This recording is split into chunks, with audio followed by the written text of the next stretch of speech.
지금 그 세계의 모든 나라가 창의성 교육에 승부수를 던지고 있어요. 더욱이 이 창의성 교육은 국가의 경쟁력을 강화하기 위한 정책의 하나로도 인정받고 있을 정도입니다.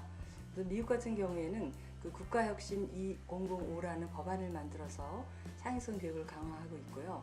유럽 같은 경우는 2009년도에 유럽 창의성과 혁신의 해로 선포할 정도로 지금 전 세계가 이 창의성 교육에 열을 올리고 있습니다. 그래서 우리나라에서도 최근에는 그 융합의 시대를 살고 있기 때문에 자신의 고유 영역 이것만 가지고는 이제는 어렵게 됐죠. 그래서 창의적으로 문제를 해결하기 위해서는 이 융합 창의성 인재 교육을 강화하고 있습니다. 그래서 스팀 교육이라는 것을 아마 여러분도 한 번쯤 들어보셨을 겁니다. Science, Technology, Engineering, Art and Mathematics. 그래서 그 말 그대로 과학, 기술, 그다음에 어떤 그러한 그 엔지니어링, 공학, 예술, 수학 이런 것들을 잘 접목시켜서 뭔가 창의성과 연결지으면 창의적인 문제 해결자로서 충분히 잘 거듭날 수 있다는 거죠. 그리고 이 창의성 교육이 특히 필요한 이유는 뭐 개인적인 차원, 사회적인 차원이 있겠습니다만 개인적인 차원에서는 자신의 잠재 능력을 최대한 발휘해서 행복한 삶을 영위할 수 있는 데 있다고 볼 수 있습니다. 네, 창의성을 향상시키는 활동은 정말 이 지구상에 많이 있는데요.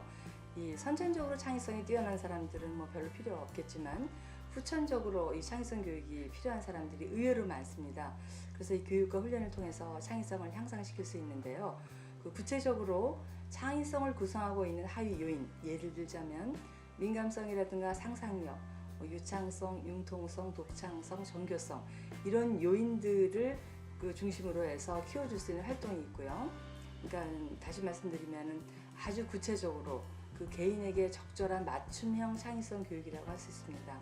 어떤 사람들은 민감성이 아주 부족할 수 있고 또 어떤 경우에는 독창성이 부족할 수도 있어요.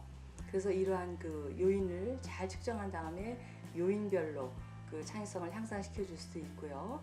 또는 그 일반적으로 그 부모님들이나 또는 그 성인들이 할 수 있는 것 중에 하나가 뭐냐면 가정에서 요리를 할 때 또는 뭐 영화를 보거나 또는 책을 읽을 때 이런 창의성 요인과 연결지어서 발문만, 그러니까 뭐 쉽게 뭐 질문이라고 생각하셔도 좋고요. 이런 것들을 통해서 자연스럽게 생활 속에서 창의성을 키워줄 수 있습니다. 그리고 또 제가 그 적극적으로 권장하는 방법 중에 하나는요.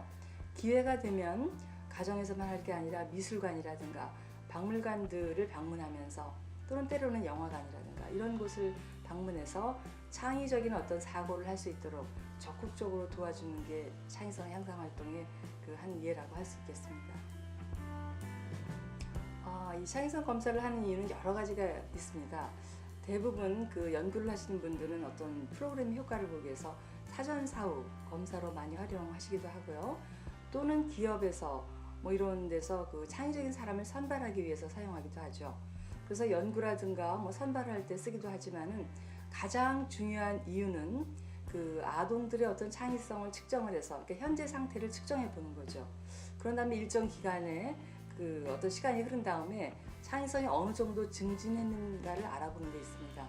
그러니까 구체적으로 연구나 이런 것도 중요하지만은 정말 한 개인의 어떤 행복에 초점을 둔다면 창의성 프로그램을 그 적용한 후에 사전과 사후에 어느 정도 증진됐는가를 우리가 구체적으로 과학적으로 결과를 얻을 수 있다라고 할 수 있겠죠.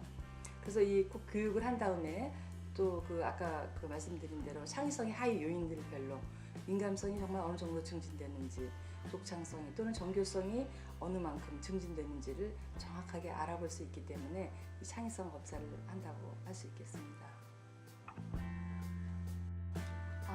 네, 제가 개발한 창의성 검사가 총 6가지가 있는데요. 3가지는 유아용이고 3가지는 초등용입니다. 유아용 창의성 검사와 이 초등용 창의성 검사 그 2가지가 공통적으로 개발된 거는요. 특성 검사와 도형 검사가 있는데요. 특성 검사는 간단하게 그 유아가 창의적인 특성을 갖고 있나 체크해보는 체크리스트 형식이고요. 도형 검사는 주어진 자극 도형을 중심으로 해서 그림을 재밌게 완성하고 제목을 붙여보는 겁니다. 이제 그 다음에 유아의 경우에는 종합 창의성 검사가 있는데요. 이 말 그대로 종합이기 때문에 언어, 도형, 동작을 그 3가지 이런 활동들을 통해서 창의성을 총체적으로 측정하는 거고요.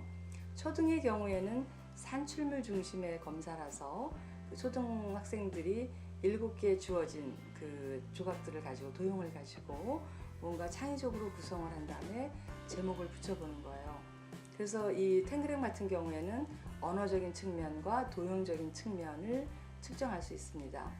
그래서 6가지 검사가 각기 대상 연령이나 그 특성이 다르기 때문에 여러분의 그 연구 목적이나 또는 프로그램의 목적에 따라서 선택하시면 됩니다. 네, 대부분 그 현장에서 창의성 검사를 하신 다음에 그 어떤 실시 요령이나 또는 채점 방법에 대해서 상당히 궁금해 하시는 것 같아요. 근데 그렇게 어렵지는 않고 여러분들이 검사 요강을 잘 한번 읽어보시면은 그 안에 모든 그 답이 있습니다.